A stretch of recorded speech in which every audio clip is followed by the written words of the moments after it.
Are you a football fan? Have you ever found yourself wondering, what in the world was that ref thinking? Well, Mike D, the referee, is here to help you. Join me on Whistle Talk. I talk to professionals on the field and in the booth to help you understand what is going on inside the mind of a football official.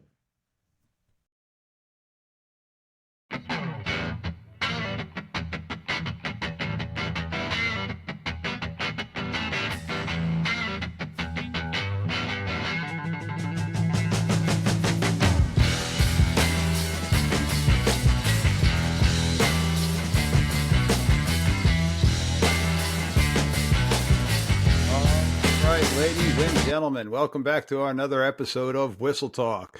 Got our first episode coming to you after the Thanksgiving weekend, so I'm hoping everybody out there had an awesome Thanksgiving. I know that I did and my family did.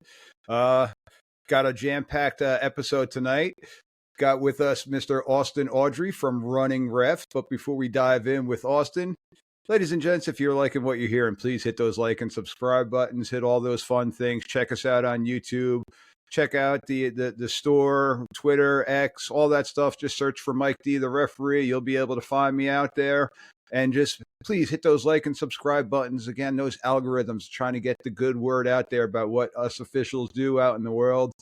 And as just mentioned, got with me tonight Mr. Austin Ardrey, joining me from Texas. How you doing tonight, Austin?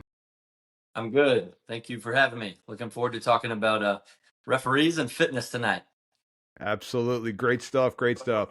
So Austin is coming to us, and he is the CEO. Is it the CEO that I got on CEO, tonight? yep.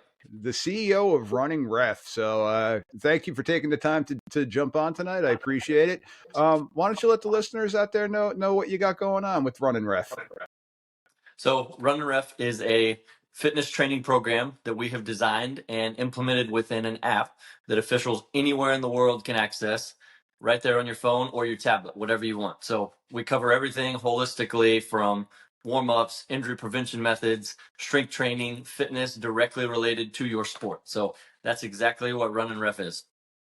That's great stuff. And for the listeners out there, make sure you stay to the end, because Austin said he's got a little bit of a surprise for us at the end of the show. So make sure that you're staying on all the way to the end tonight. So, Austin, with Runnin Ref, tell us a little background about how you got involved with this and what led you to the path of dealing and working with referees. Yeah, this is a really cool story. So my background is in performance. I was a college strength coach for 9 years.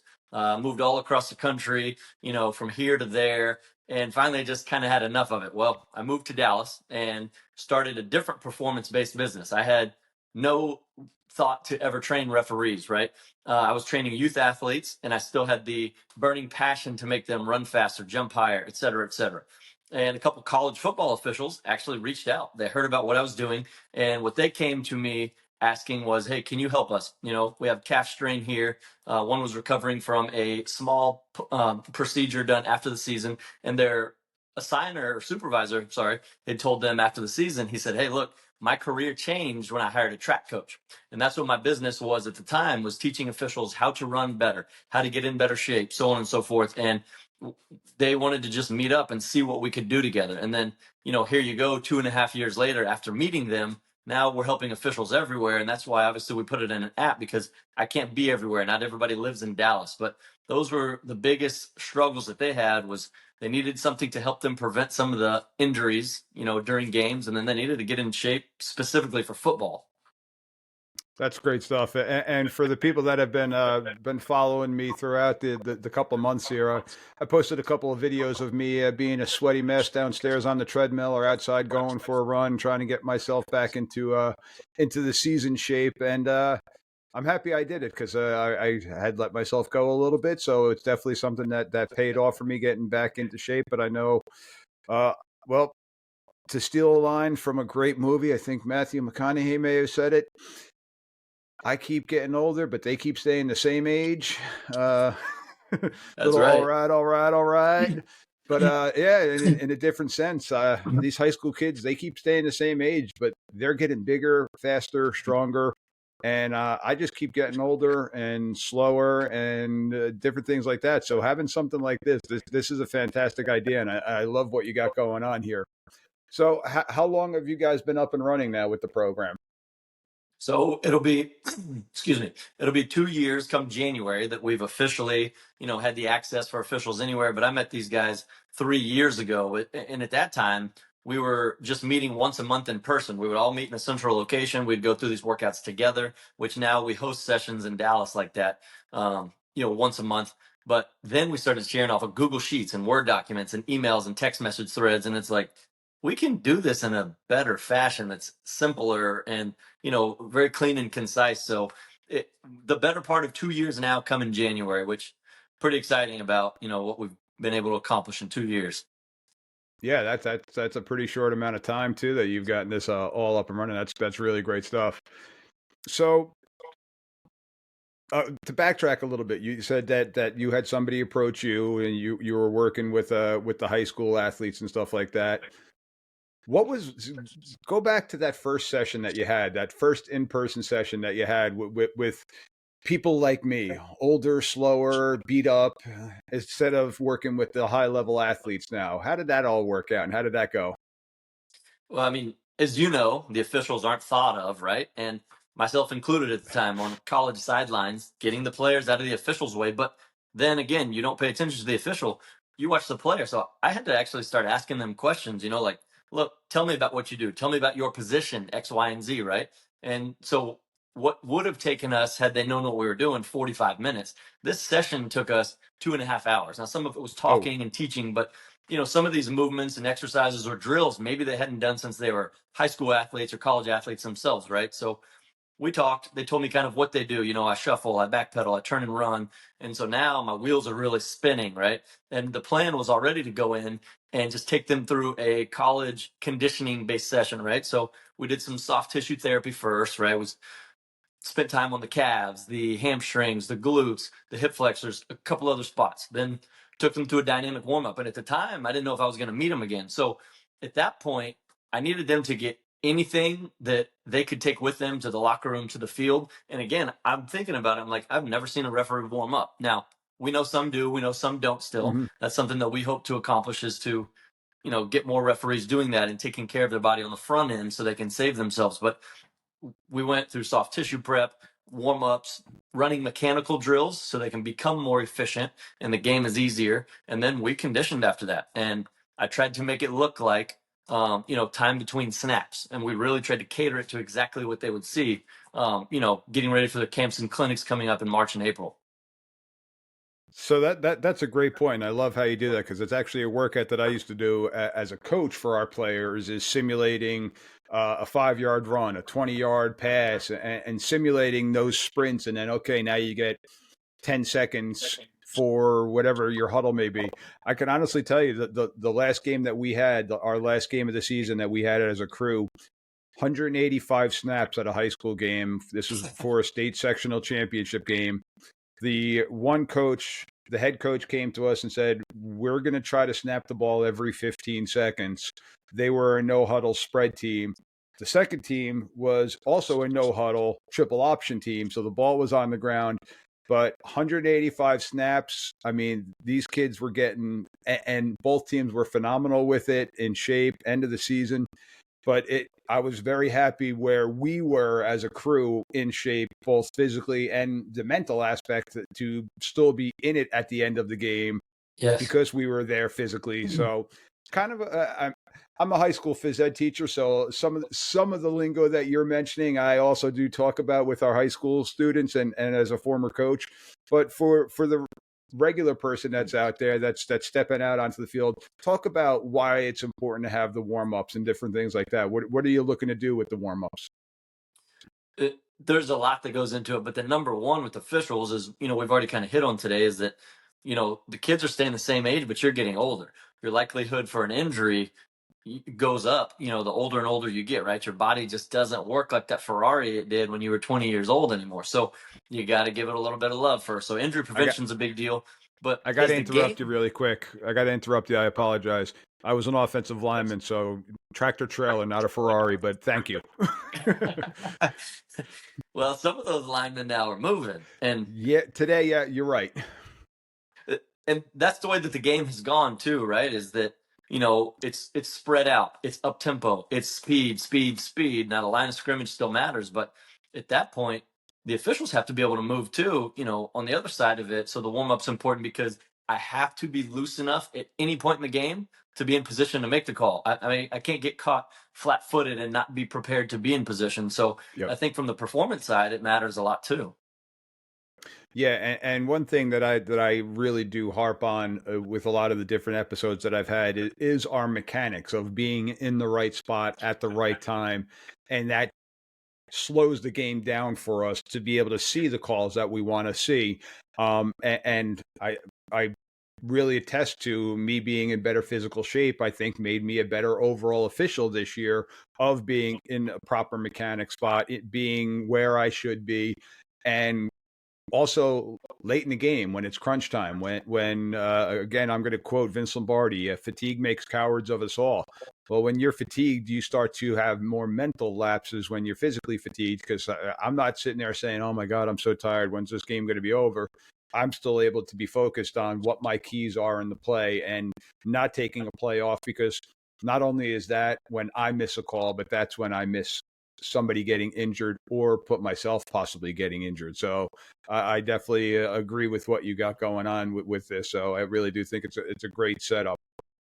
So you met that first day for 2.5 hours. What was that after session like with you and the rest of your crew? How did you guys all feel when you left that group of officials? Oh, they were just fired up. But again, I didn't know what would come out of it at that time because I was already training. And at that point, it's hard because all my time for youth athletes has to be either after school or on the weekend. So it's like, well, where else would I fit this in? So I didn't even have the thought yet. They were so fired up because this was January. And to them, it was like, hey, this is something that's now going to give me an edge, maybe over another official, but just with themselves, right? They were really excited that they could see, like, wow, this is something that could really help me. And again, I think they just repeated that first session on their own a couple times before we ever met again, right? It wasn't rocket science. It was just like it was structured, it was well thought out, and it was easy to implement. And that's all they needed, right? I got an hour to get it done. What do I do? Yeah, that's great stuff. So then let's talk about the app itself. I, what I'm talking to you right now in my setup here, this is my technology background. How are you guys able to get the app up and running? Like, give me a little technology lesson here, if you don't mind. Yeah, so I mean, all of the workouts are preloaded, right? So whenever you join it and you get into it, obviously you have your own personal user profile, right? You have something that has your name on it. It's not the same as has mine. I can go in and customize and make any kind of adjustments that need be. And then it just lays out very simply for you, right? So there's a calendar that pops up and you say, hey, on Monday, December the 2nd, boom, here's my workout. It's preloaded for you. So it's easy. It says warm ups. Now there's a drop down menu. You can read all the warm ups. There's videos attached to it and text that goes with it. So if you're like, hey, I don't know what walking leg swings are, I can click it. If you know what they are, you go on about your business, right? Then there's another drop down that adds in mobility and injury preventative exercises. It has Okay. time slots that tell you how long it should take.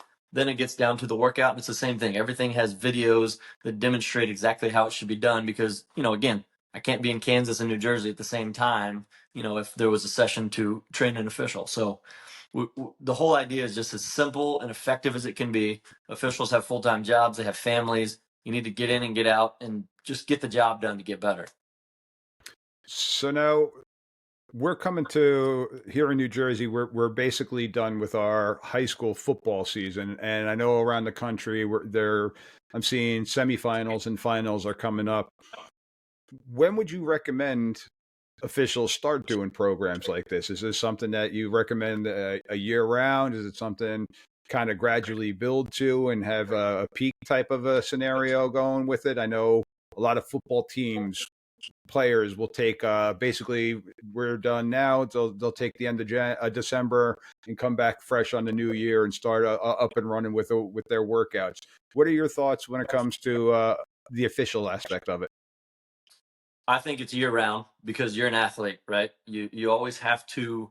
You don't want to get too far away, right? But Yep. there are times when, hey, it's Thanksgiving break. I don't have any more games. Let's take a couple days, let my body heal and recover. Or hey, in January, I need to actually start getting really serious again because I got camps coming up, clinics coming up, spring football.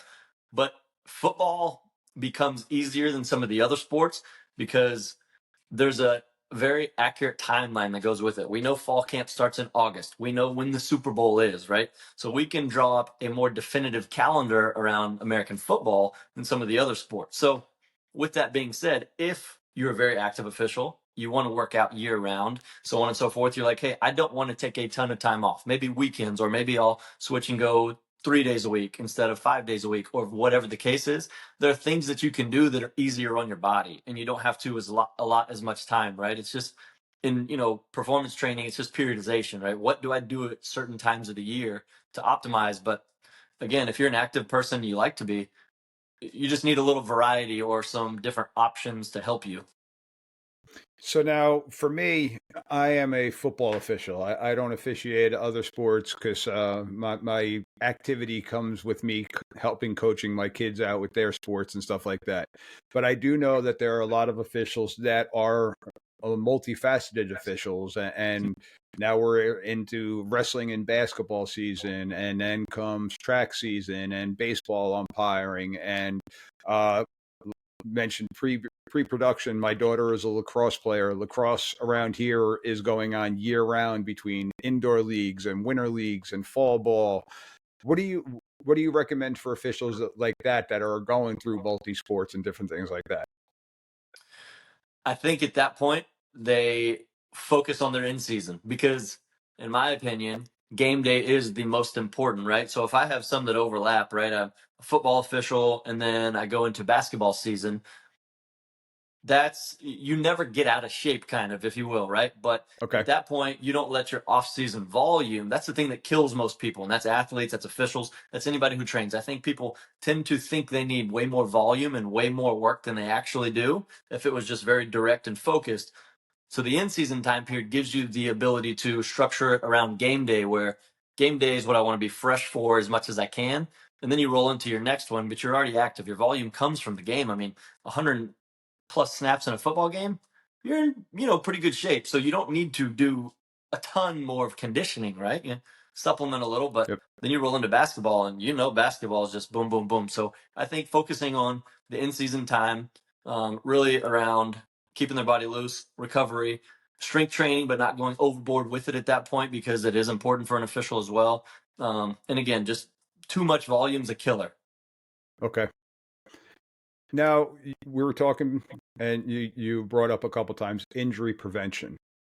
What about I'm 50 years old. I'm kind of like Mater from the movies. My body's a little bit beat up every once in a while. What about the officials that maybe have a pre-existing type of injury? Be it I've got a knee injury. I've got a tore my meniscus, so I get gel injections.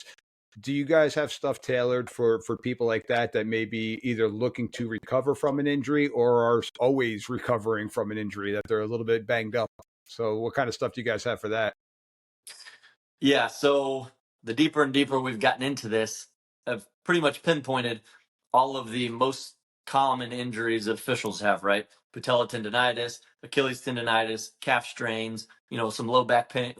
Obviously, there's some various other ones. Hamstring strains are a big one as well. Hmm. So, in my opinion, injury prevention is not just, balance on Bosu balls and stuff like that. That stuff can have a place, don't get me wrong, but I think a total strength training routine that hits on everything to make your body operate efficiently is what you're really after.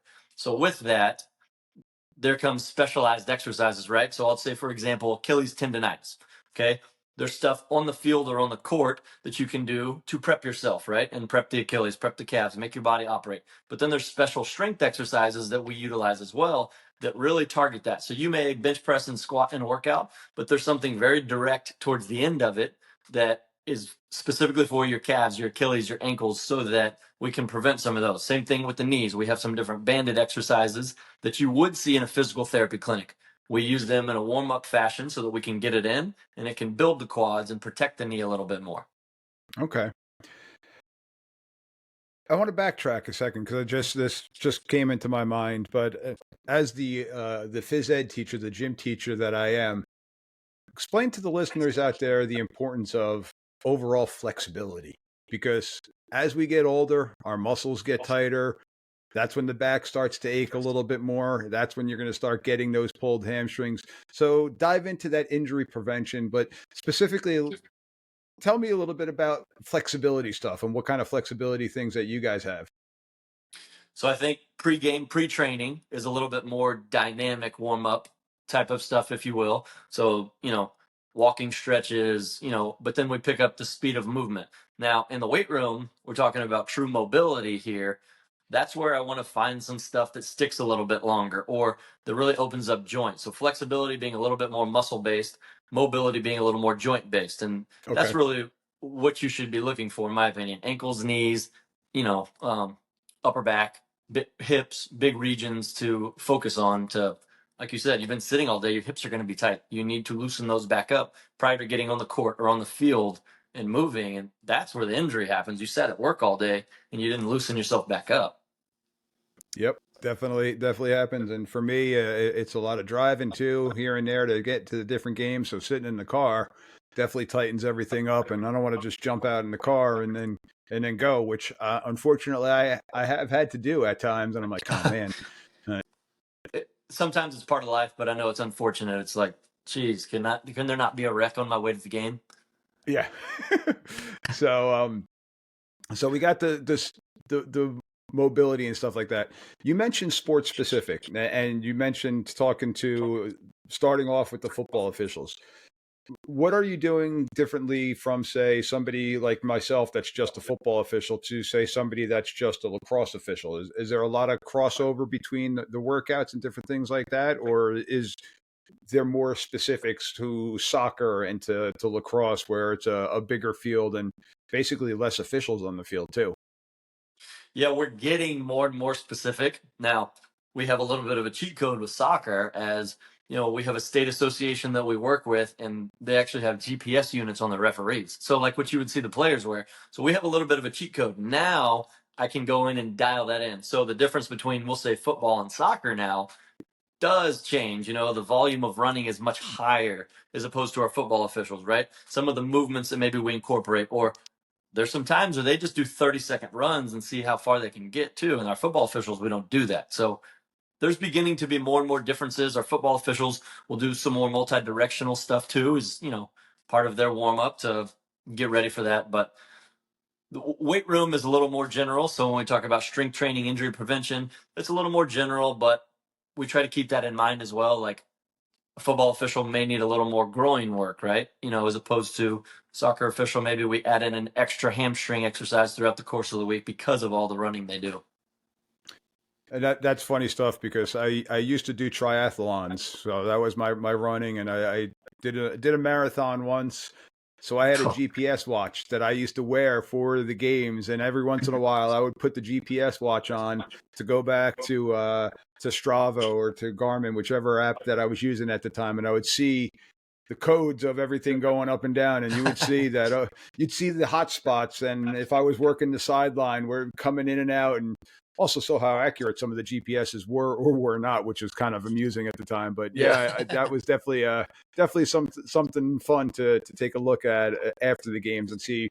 All right, that game I ran 3-4 miles or whatever it may be, or that game was slow and boring, and I only got in 5,000 steps instead of 10,000 steps, so whatever it may be. So yeah, I definitely, as a football official, I still do that. I still wear a smartwatch of some capacity during the games and see if I can get my steps in during those games too.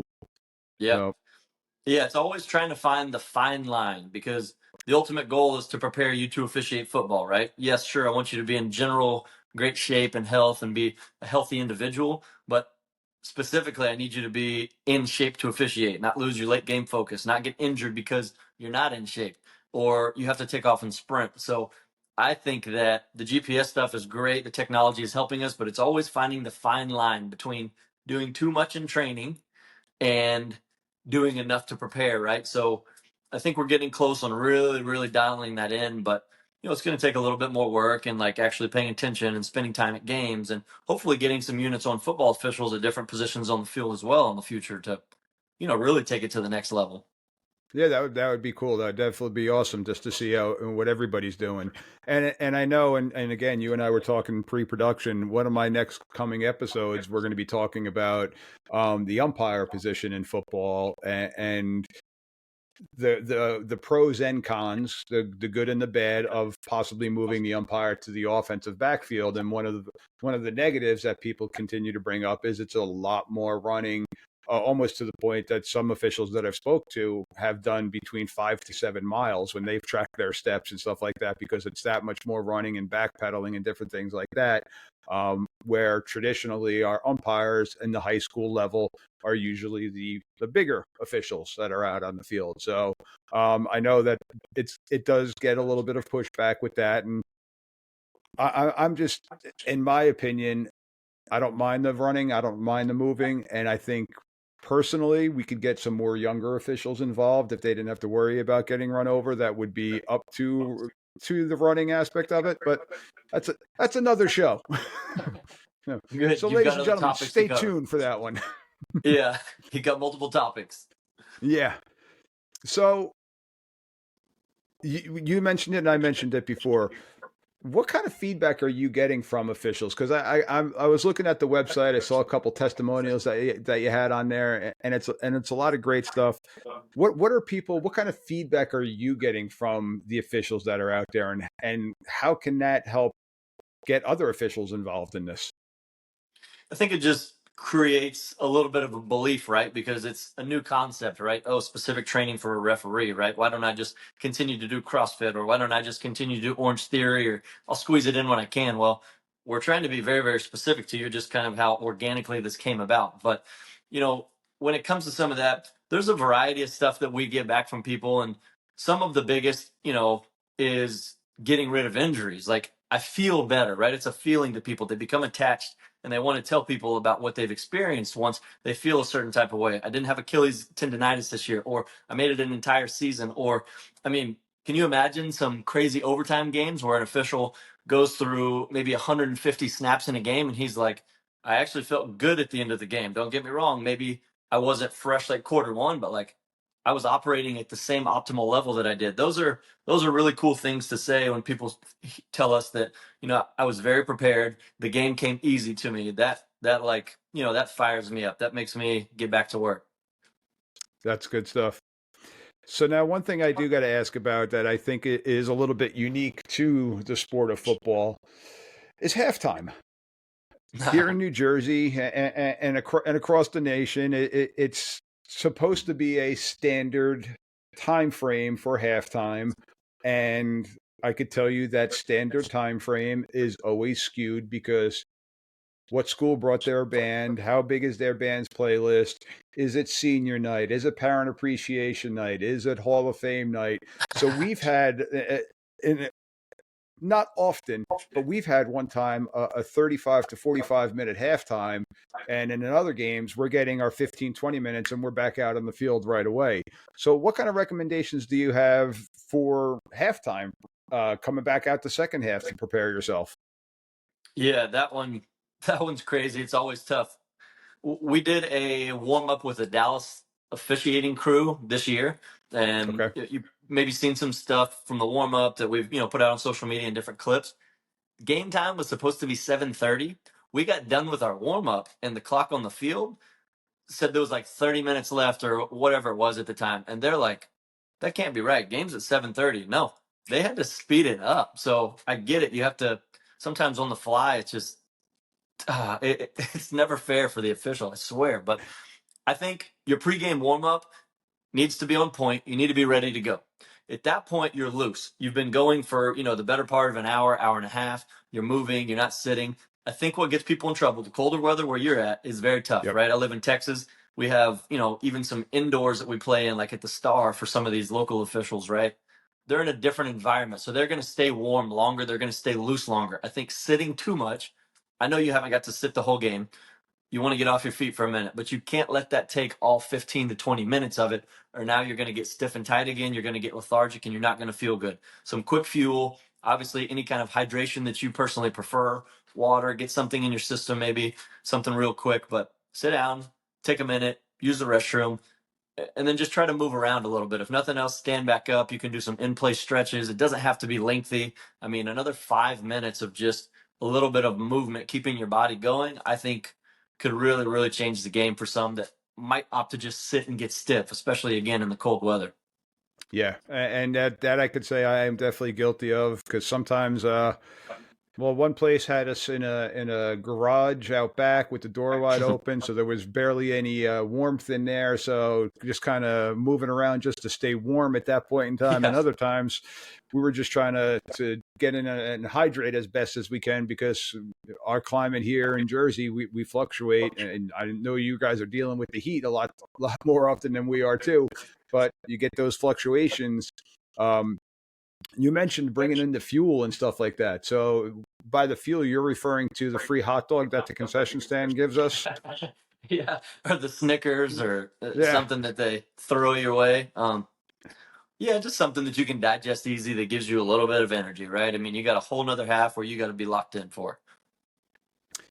Ladies and gentlemen, please do not eat the hot dogs at halftime. I have learned from experience, because it never, ever sits the right way. Uh, Surely can't. Yeah. Yeah, it's interesting. I'm starting to bring some protein bars and stuff with me for halftime. Give me that little extra boost to go. Um, what again? Something I didn't. I'm just thinking of now. Do you guys talk about nutrition and stuff like that with the program? A little, but to be perfectly honest, I'm not an RD. I'm not a registered dietitian. That's not really my wheelhouse. I try to stay in my lane, right? These are the things I know. These are things that I've studied for a decade. These are things that I've practiced. And dietetics is not one. Now, I can tell you, hey, look, that hot dog at halftime is probably not your best bet, but No. I also shouldn't be telling people, do this, do that, and the other. So we try to just tell people, you know, find something that's well balanced, right? Vegetables are never bad for anybody. You know, recovery, we talk about sleep and so on and so forth, but food is your fuel. You have to have enough fuel to recover, but also to build lean muscle mass and things like that. We do talk about hydration. It's not just about water. There's three key electrolytes that you need: magnesium, sodium, and potassium. They all three work together in a wonderful way. But outside of that, I try not to go off the deep end. Just like, hey, let's not go overboard and eat two hamburgers. Maybe it's you can make a better option. What's your opinion on pickle juice? I'm spitballing right now. I'm just throwing stuff at you. Do you still drink pickle juice? I do. I love pickles, so I can't I, lie. I think there's still some benefit to it, right? I mean, it's liquid, so you are getting some liquid back in your diet. You're getting, some potassium and sodium, and sodium's important. I know America at some point has like Yep. pushed sodium away, but those three electrolytes are important. You have to replace sodium when you lose it, so we can't forget about that. But hey, I like pickle juice. I'm not gonna lie. What got me going back into it, and it was something that when I was training and doing the races. Now I was never in the triathlon or when I did the marathon. There was no way in hell I was making a podium. My goal was to get out of the water, get off the bike, and cross the finish line. That was it. Time was irrelevant at that point in time. I just wanted to finish. But the hydration aspect of it, and the fueling during the training sessions and then during the races themselves, they were very trying. And I did learn from a lot of people in that world. Well, they bottle pickle juice. I'm like, really? And that's a lot of the major races. They were handing out bottles of it mid race. And I was like, oh, okay. And so I Yeah, my daughter I mean, we drinks do it. pickle So pops in Texas. yeah, there you go. No, my daughter at a lacrosse tournament, we brought a jar of pickles, and she started just drinking the juice, and all of her teammates are like, "Whoa, that's gross." Next thing I know, they're passing it around like it's a bottle of moonshine. I'm like, "Okay, go at Not it." So me half as the bad. dad that day, I was wishing it was a little moonshine, but that's another episode. That's right. That one's a little more fun. That's a late evening edition. Yes, yes, sir. So one thing I do got to ask you, and I know it's always a bone of contention with programs like this. Equipment. What type of equipment are people utilizing with your program? And is it something that has to be done in a gym? Can it be something that can be done at home, out on a treadmill, or out on a field somewhere? Give the listeners a little example of different things like that.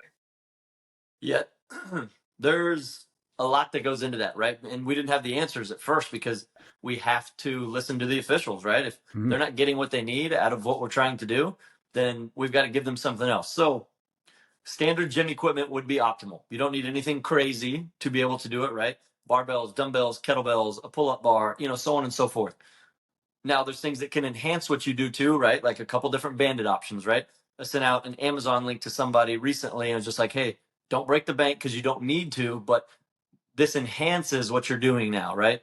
At home can be done. We have many officials that train at home that have either good garage gym setups, or what we've tried to do is give options to officials, right? So if the upper body strength exercise for today says bench press, maybe you don't have a bench at home, but we give you, 5 to 8 options, obviously depending upon the exercise. Maybe you have dumbbells at home. You could do a dumbbell bench press. Maybe you don't have a bench, but you do have dumbbells. You could do a dumbbell floor press. We're trying to stay as close to the now push-ups. Push-ups are still a timeless exercise that anybody can benefit from, right? Yep. Oh, push-ups are too easy. I do have a weight though. I could put that on my back and do push-ups, or I have a weight vest. So trying to give officials as many options to still be able to train and do the best they can. But a standard Planet Fitness gym membership for $10 or whatever they cost now will absolutely get the job done. Okay. So walk me through. I got the app. I go to Planet Fitness. I hit go on the app, and now I'm just going to follow the workout that you got set up for me. Simple as that. Literally. You plug it up and you look, okay, Monday, December the 2nd. I'm already warm. I've done injury prevention. Cool. I'm going to get to the strength training portion of the day. It says it's 30 minutes long. Obviously, some people work a little slower, some people work a little faster. Now, it's listed in order then. It says, A, do this, B, do this, C, do this.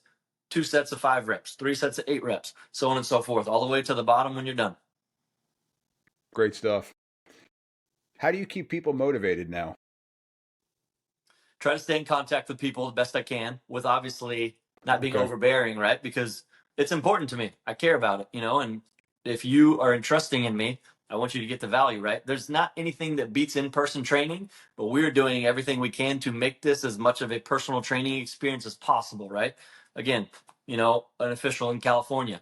I want you to be able to train with me and feel like I'm going through it and doing it with you. So trying to help people set goals, if they ask, and I want them to reach out to me every day if they want. I don't mind. So we have a journal function, and you can type in what you did for the, how it went today. Oh, this was easy, or I used 35 pounds for this, or so on and so forth. So communicating with them that way, email, trying to, we have a group that officials are able to utilize. We call it Runnin Ref Locker Room. I try to post things in there daily and weekly to teach them how to train, how to get better at this X, Y, and Z, the mindset behind training, what they could do, pre-game, recovery days, different things. So I think the constant communication, a little bit of personal goal setting, but at the end of the day, it's like anything else, in my opinion. If you want it, you're going to go get better at it. If I want Yep. to be in better shape, I'm motivated. I'm going to do it. If I'm not, that's okay, but you're going to limit yourself in some capacity physically, I think. And I love that you brought up the journal fact, because I think seeing the journal and going back and being able to see, okay, when I started this, I was doing 35-pound dumbbells, and now I'm doing 50-pound dumbbells. Right there, that's motivation to me. And also, my clothes fit differently. Wow, well, look at that. Okay, so maybe it's working. Maybe that Or number on the scale is not that changing, but maybe my clothes are fitting a little bit differently because muscle weighs more than fat. So when we transition and you're burning off more calories and building with the proteins and all that fun stuff, you're going to see some differences in your clothing attire and things like that. And those are on the good things. field, right? Your crew pictures and the way that you carry yourself. But the confidence, this is something I didn't realize 2 years ago either. I actually didn't realize it till I was with a group of basketball officials this summer, is the confidence aspect that goes into that as well. Like, right? I mean, football, you're a little further away from the crowd, but basketball, they're right on top of you typically. Right on So top. like body position, posture, the way you carry yourself, but the confidence that comes from being in shape or having, a little bit better physique, like it carries weight for some people and it's a real thing. I tried to ignore it, but there's no ignoring it anymore. Yeah, and I got to say, I don't think Ed Hockley or junior or senior were ever in doubt with what they were doing. Yeah, that's right. Jealous. Good for them. That's good stuff. Yeah. Um, I mean, this is 2 years old. I mean, this is all great stuff. Where do you see it going? Like, is this something that you're gonna? Is it a national brand? Is it more segregated to your Dallas area or your Texas area? I know you mentioned California. But you got people from all over the country that are popping on. Yeah, I mean, if you speak English, you can access it. And I only say that because the app doesn't allow us to, configure languages. But I mean, we have an official who lives in Australia right now. We have an official that lives in the UK. So we have an official that lives in Iceland, actually, soccer official. It just, um, I, if you speak That's English, you awesome. can access it, right? It's a little bit mind-boggling. It's hard to fathom a little bit, right? You start with two local officials, and then now you're like, hey, I can help people in other places. That's really the goal. I don't have like a number in mind, right? We want to have 5,000 officials. Like it's not about that even. It's just how many officials can we help? How many officials can we impact? How many officials can we lengthen their career or help them, solve an injury bug or just enjoy the game more? Or in different sports, faster fitness tests. Like that's soccer officials. That's probably the number one thing that they reach out to us to or ask about is I need to pass my fitness test. Yep. Well, I do know that the college game and the NFL game that for the football officials, there's a lot of fitness that goes involved in that too, for them even to get a look, to get an invite to possibly being working one of those games. So if you're an official that is looking to move up the ranks in football, I could speak of football specifically. If you're looking to move up in the ranks, your fitness is something that is taken into consideration because they want to make sure that no, you don't all have to be Ed Hockley or anything like that, but you do have to be in shape. You do need to run because we're talking the high school kids are bigger and faster. Well, as you go up in level, they're all getting bigger and faster, and the speed is always the biggest change going from one level to the next level. Um, Yeah. I played Division III football. We had guys that could squat a house that were stronger than some of the Division I football players, but the Division I players were faster. And that was always the bottom line with it. It was the speed of the game overall, not just faster. There were other things too, but we had some big, strong cats at the Division III level that couldn't make it in the Division I level because of the speed of the game. So it is something that the fitness does play a part in wanting to move up the ranks and getting yourself seen and noticed for the right reasons. So you mentioned, unfortunately, Yeah. we get noticed for the wrong reasons. So, Yeah. I mean, so personally, that's a goal is to I put this out on Facebook one time. I got a lot of mixed feedback. What would you think if your sport had a fitness test? It's open ended. It doesn't have to be anything crazy, but something that sets some kind of baseline standard. And a lot of, there's some college associations that already do something. Maybe I would do it a little bit differently, but they have something in place that's mhm. standardized. You got to pass or fail. But then there's some that think that it's going to shy more officials away. And I'm just like, maybe it is, but we're not asking you to do anything, crazy, run a CrossFit competition or get into a triathlon. We're asking you to do something basic that's much less than you would have to do over the course of a game. One goal of mine long term is to help associations at every level, whatever it's high school, college, so on and so forth, with some standardization of fitness tests that say, hey, you're fit to officiate college football, you're fit to officiate, high school basketball, so on and so forth. So I think that would be super cool when we're talking about that because right now soccer is the main one that, really has it everywhere. Yeah, and I do know a lot of the pushback is because of the number of the officials that we have Yeah. going on right now, and that's something that I'm looking to do with just the podcast, just bring awareness to people of getting involved in the sport, um, and all sports in general, because I know we are at a shortage of officials across the board, and one of them is just well, they don't know the game, but another one is hearing stuff from the parents. And you brought it up. Sometimes it does have a negative perception on how we are physically. And again, that's awful, but it's a reality. Some people are still ignorant in that fact that they're going to make comments to people about how their bodies look and different things like that. Um, but it does affect our performance. I do, and again, I know people 270 pounds that can run like the wind, and okay, that's fantastic. They're going to make up for it. And they're going to do it. But some people might not be able to move as well as other people, and that's when some people think they could take liberties and start getting on officials and abusing officials in essence about their physical Hmm. stature. You know, Yeah, the armchair referees, right? they're everywhere. The armchair, the bleachers, the Sunday, Monday, Tuesday, Wednesday morning quarterbacks. I mean, they don't. It Oh, doesn't stop, and it's expected. It's par for the course. I again, I coached for 20 some odd years. I rode officials very hard when I was a coach. I am guilty of doing that myself. But I've come to have a thicker skin now with some of the things because the one thing that I've always been preaching is I now do have a different perspective on what the kids are doing, what the coaches are doing, the time and the effort that everybody's putting in because I was there. I was away from my family for summers dealing with summer workouts for the football team and getting them physically and mentally prepared. And now as an official, I don't want to cheat them. I want to give them the best product that I can give them on the game because I know how many hours away from their family they've spent. If I can give them the best 2.5 hours by being mentally sharp, and by being mentally sharp, I'm physically sharp, I'm going to do that for them because I just, and that's me. Other people, they're going to show up, they're going to work their 2.5 hours, they're going to go home and get their money. I think we're shying away from that. I think we're starting to see more of the outreach of people getting involved for the right reasons.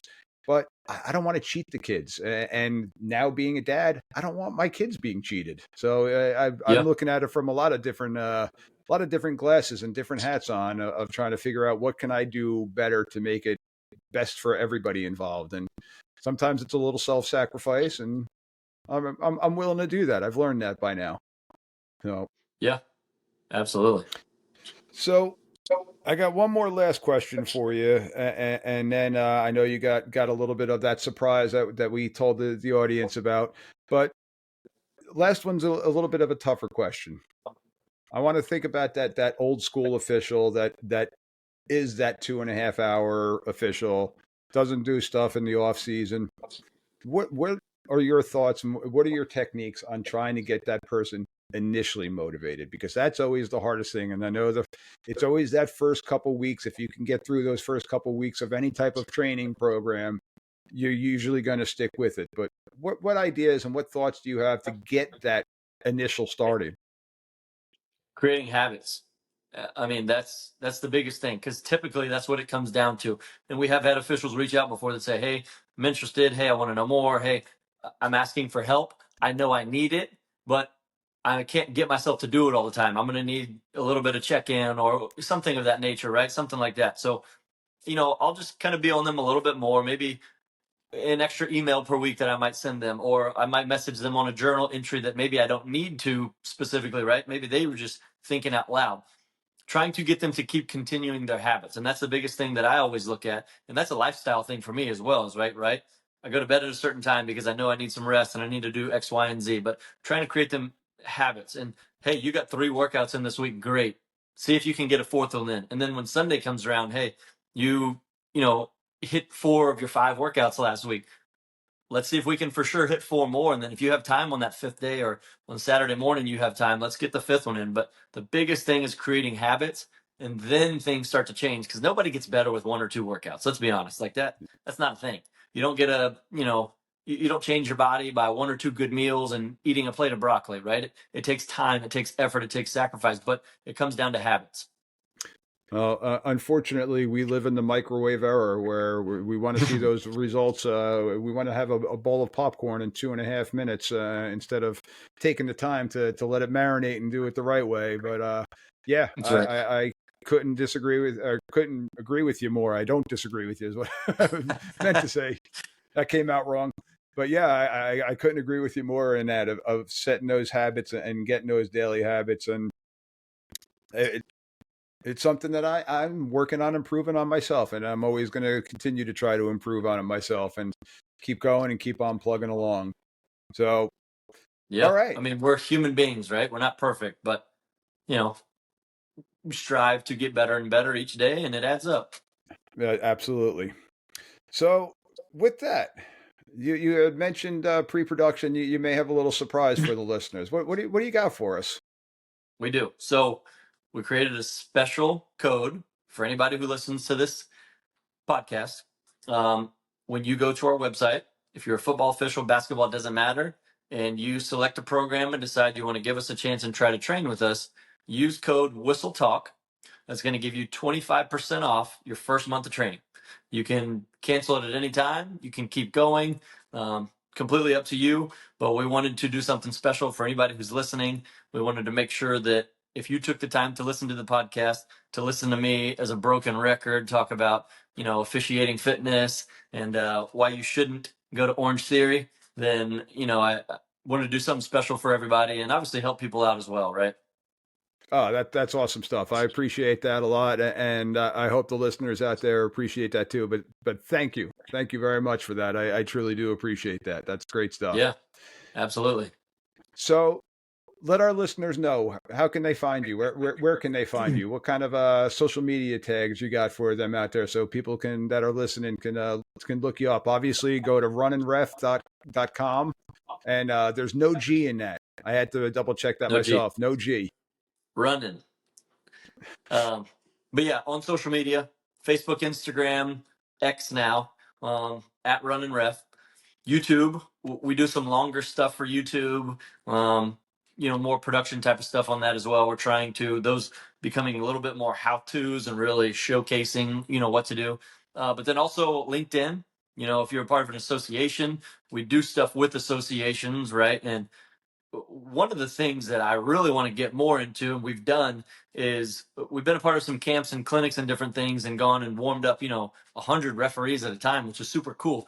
But I actually want to do something like we do in Dallas, an actual session in different parts of the country, right? So it's hey, everybody comes here, we get loose. If you're there early, we can talk, we can get to know each other, whatever. Then we go through an hour-long session. So if you're part of an association and you happen to be on LinkedIn, we would love to get in touch that way. That's just at the Runnin Ref, because it's a little bit more of a personal profile. So, and then if you need anything at all, email is very easy. I'm pretty responsive. Probably check it more times than I should, but Austin at runninref.com. I'd be more than happy to send you any links to anything, how-to videos, helpful tips, general conversation. So, easy to get a hold of. That's great stuff.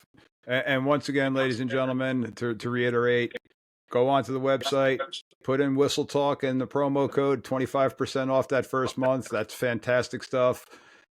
Austin, truly appreciate you taking the time out to join us here tonight on Whistle Talk, and more so appreciate what you're doing for the officiating for the sports world out there in general. It's fantastic stuff. Ladies and gentlemen, jump on, take a look at the stuff. I really do think you're going to like it. It's helping a lot of people out. I've definitely been piecemealing and picking and choosing and stealing a couple things off of it. Good. But it's definitely something now that our off season is coming around that I'm going to be tackling myself. So Austin, thank you once again. Truly appreciate it. Go check out those sites, ladies and gentlemen, and check out all the Whistle Talk sites too. Whistle Talk, Runnin Ref. I'm going to have all this information in my show notes too. So we'll have the links in there for you. You can click on those and go right to the sites. Austin, thank you very much. I hope you have a great holiday season coming up, and thank you again for taking the time out. Yeah, same to you. Thanks for having me. Awesome stuff. Thank you. If you're enjoying today's show and you want to show your appreciation to Mike D, you can buy him a beer by clicking on the link in the show notes or go to buymeacoffee.com/Mike D the referee. And as always, make sure to click follow and give 5 stars. Thanks for listening. Cheers.